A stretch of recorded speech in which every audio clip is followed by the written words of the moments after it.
lights up, TD Garden roars. Jayson Tatum on the floor. Porzingisless with the step back three, and yet they got a $20 million center in Luke Kornet.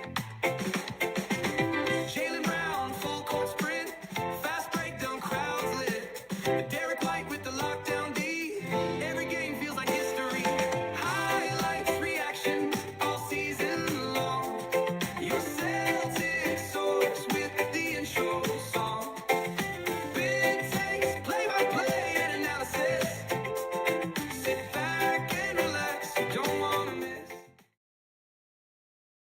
What's up, everyone, and welcome in to your Celtics source, home of your 2 and 3 Boston Celtics.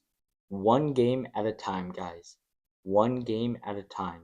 The Boston Celtics just absolutely blew out the New York Knicks at home for their first home game win of the series, 127-102, and they did it on the backs of Jaylen Brown, Derek White, a Koronation from Luke Kornet.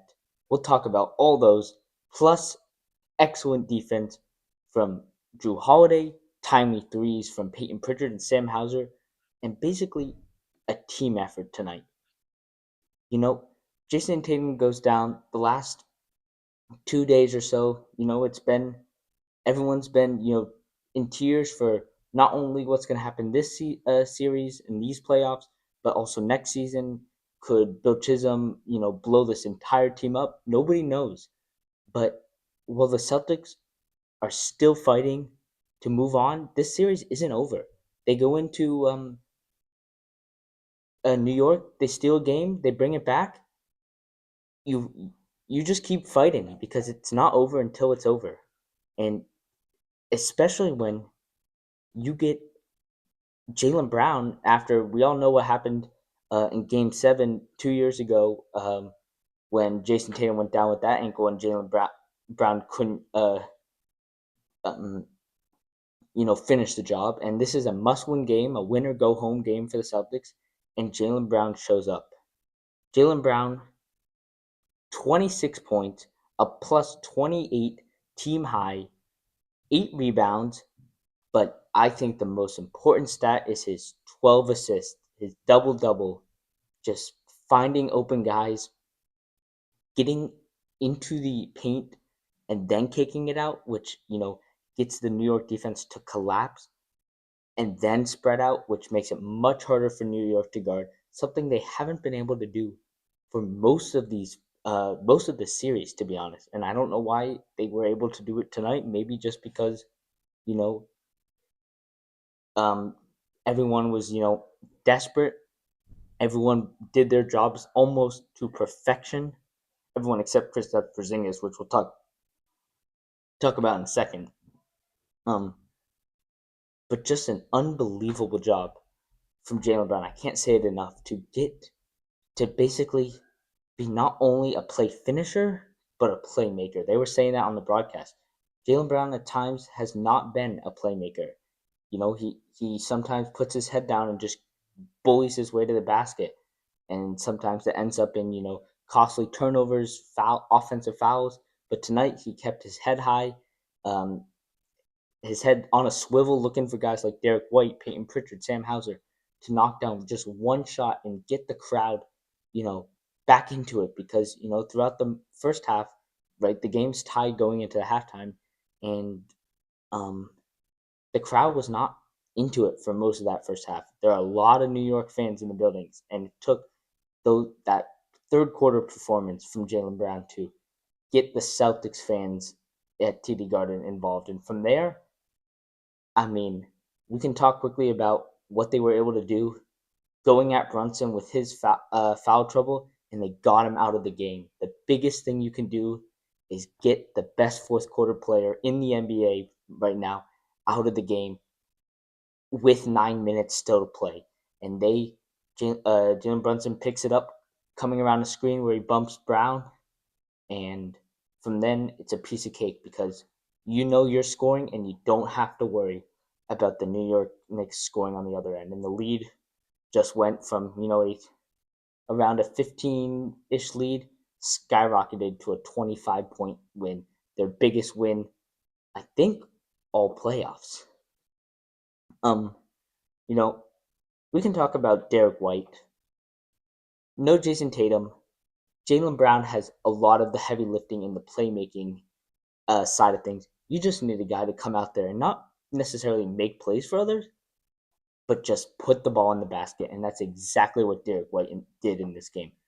Comes out of the gates, scorching hot, white hot, you could say, 4-4 from 3 to start the game, and just carried it out throughout the game. 9-11 from the free throw line. One of the only guys that had, for the Celtics, that were that good from the free throw line. They did miss a lot of free throws in this game.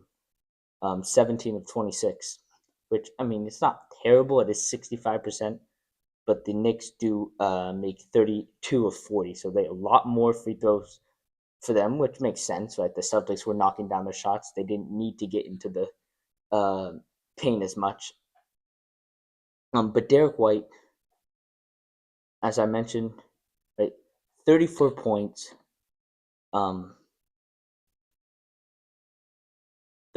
34 points, 3 blocks, just incredible defense from him on Brunson when Jaylen Brown, got switched. That's what's made the Celtics so good for the last couple of years, and I don't know why they were not able to do it in the first 4 games. But just the ability to go through switches cleanly because you don't worry about Jalen Brunson getting onto Derek White or Drew Holiday or Jaylen Brown or Jayson Tatum. All of them should be able to guard him, and they just haven't been able to do that, especially in the fourth quarters. But tonight, just a elite job from Derek White, along with Drew Holiday, right? Drew Holiday, 14 points as well, 7 rebounds. He took up a lot of that, space that Jayson Tatum takes on the offensive and defensive glass, playing big, much bigger than his size would indicate, and he needed that because the Knicks are one of the best offensive teams in the league, especially with guys like Mitchell Robinson and Karl-Anthony Towns. I quickly want to say talk about Derek White, right? 7 of 13 from the 3-point line, just one shot after another, a huge shot. Jalen Brunson would make a shot, Derek White would come back down and make another big shot, just toe to toe, just like Jayson Tatum and Jalen Brunson were doing in Game 4 before GT got hurt. And then once Jalen Brunson out of the game, it's over from there. The Celtics just storm away. We can't end this without talking about Luke Kornet. 6 fucking blocks. Nope, 7 blocks for him. Just unbelievable on the defensive end. He got some timely points with some sort of lapses by the Knicks defense where he was able to get behind them for an easy dunk, easy lob, a couple great plays and pick and roll. But for the most part, just relentless defense on Karl-Anthony Towns. I think he had 3 blocks on him alone. He had blocks on Jalen Brunson. He had a block on Bridges, I believe. Doing everything he could to keep the Celtics in the game, stop Jalen Brunson, stop Karl-Anthony Towns until the Celtics offense could get going midway through that third quarter. Cannot say enough about the job that Luke Kornet did in this game. And you had to do it with what Kristaps Porzingis once again providing nothing. Right? 1 point, plays just 12 minutes, doesn't come out for the second half.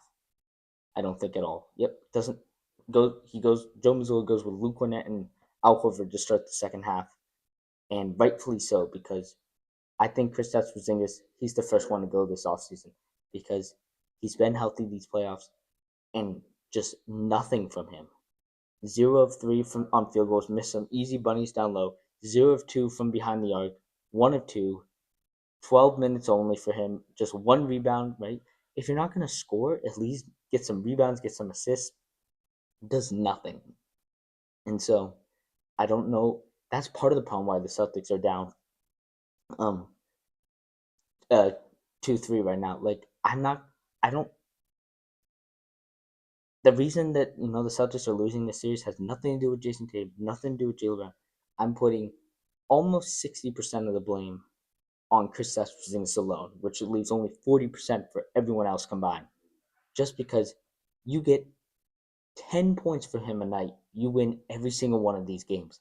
And he's just been a liability out there, to say the least.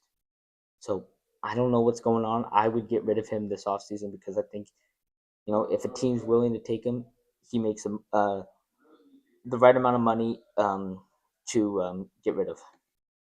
But yeah, I'm gonna wrap it up here.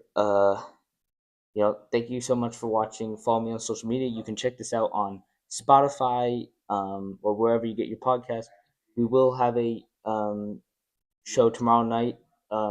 It was going to be a blame pie because I had predicted that they would lose this game, but thankfully, series lives on. So we will talk about this game and how the Celtics pulled this win out and how maybe they can repeat it next season. But yeah, until next time, go Celtics. It's over. Time to say it again, Boston. Anything's possible. Banner number 18 has been secured.